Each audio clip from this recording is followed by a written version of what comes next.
through his pastoral ministry, was seeking to offer a new modern pastoral theology that could address the imminent frame. What I'll do in this book, all time travel-like, is import Taylor's descriptive language from the early 21st century back to Karl Barth in the early 20th. Doing so will no doubt cause some jaggedness, but I'm trusting that it will be helpful.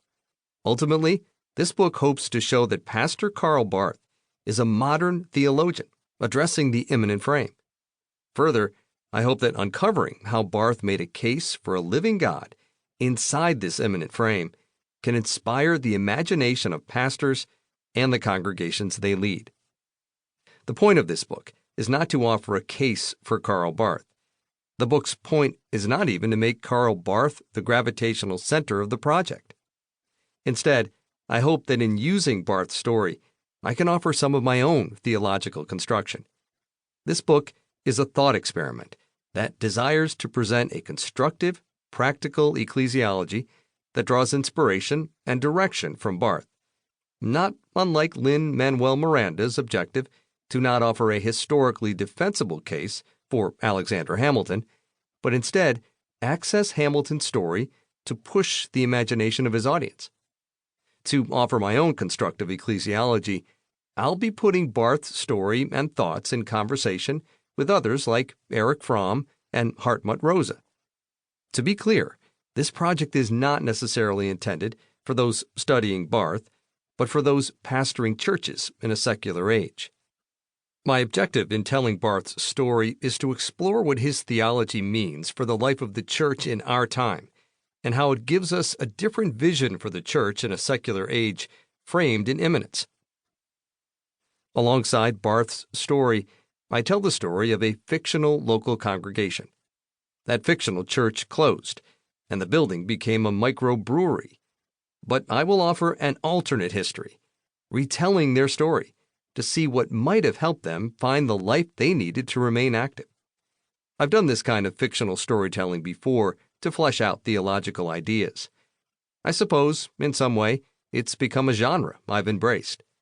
It fits well into what Barth himself called irregular dogmatics.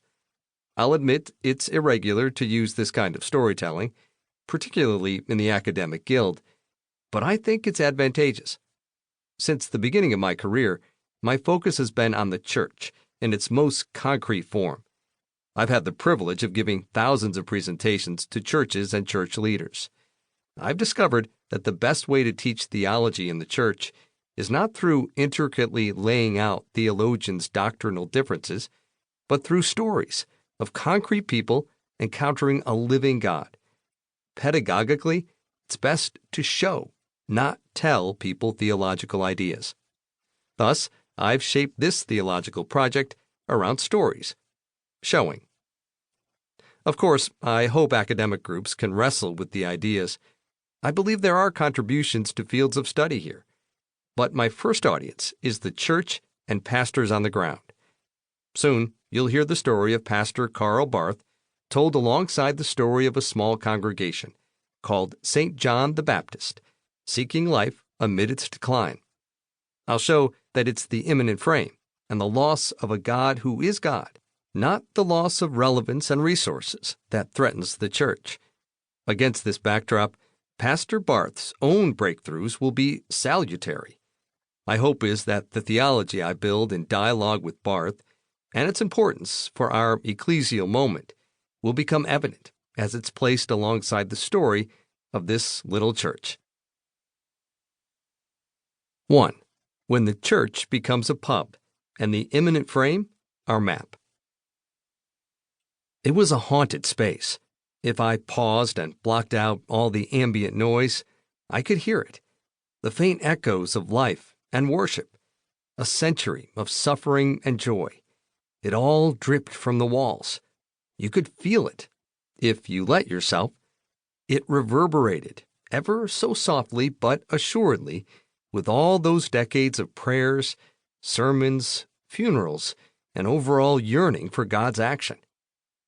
But I'll admit it was hard to stay haunted when the wings and riblets were so amazing.